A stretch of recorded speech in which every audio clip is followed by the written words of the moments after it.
The stock of the day is brought to you by IG, Australia's #1 CFD provider. With over 17,000 markets and extended trading hours, turn US earnings season volatility into opportunity. Get started at IG.com.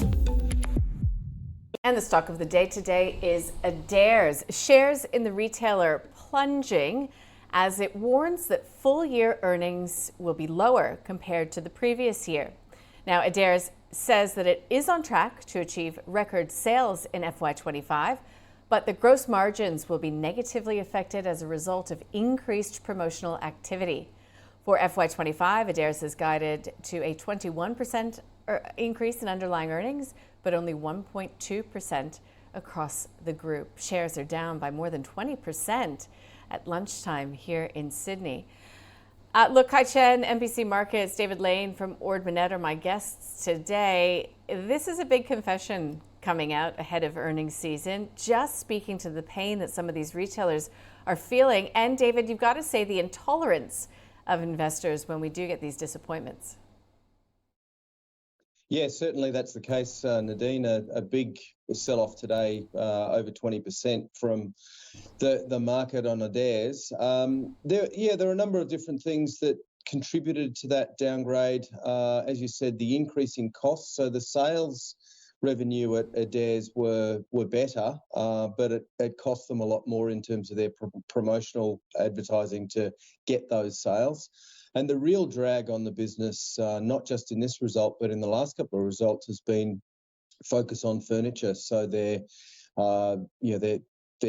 low-cost brand hasn't really hit the mark, and their sales have declined fairly significantly there, and their earnings are down quite a bit.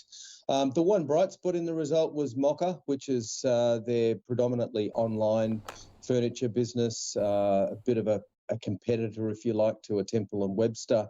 That looks like it's doing okay, but it's only a fairly small part of the business. So big sell-off in the shares today.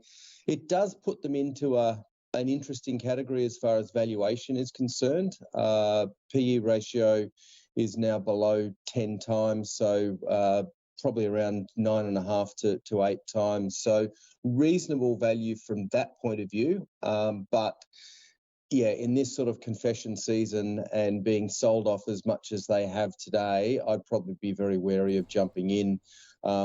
Potentially for some of those value buyers, they might be tempted by the fact that the shares are off 20%, but in a sector where the margins are fairly skinny anyway, and they're already announcing to the market that their margins are declining further, I'd probably be holding off at the moment.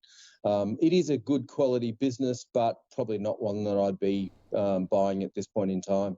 Okay, so we'll avoid Adairs for now. Kai, do you see deep value in this stock? Is there anything attractive about it? Well, yeah, it's an interesting question. I mean, basically Focus on Furniture has been their weak spot, right? So they acquired it in 2001 and they were hoping to have a bit of synergy with the acquisition, but it appears that, really the implementation has actually gone quite poor. So year on year, in terms of their EBITDA from Focus Furnitures, is down about 50%. So it's really not a good sign in terms of that acquisition. But however, having said that, the core segments for Adairs are still fairly robust. So as David mentioned with Mocka, they're doing well, but it's a small segment. And as a whole, they are okay, but the margins are a little bit skinny. So, I don't think, given where the broader market is heading, I think there's a bit of risk on the table. It's not a sector that we're really interested in getting in at the moment. I think there's a bit of risk on the table, and these companies who have underperformed their guidance, and as we see today with the 20% down, they get really punished in this risk-off sentiment. All right, so buy, hold, sell for Adairs. I'd probably sell. Got it. Thank you, guys. Stock of the day being Adairs. Tough space to be in right now. Stay with us. The stock of the day was brought to you by IG. Turn volatility into opportunity this US earnings season with extended trading hours on over 110 key US shares. Get started at IG.com.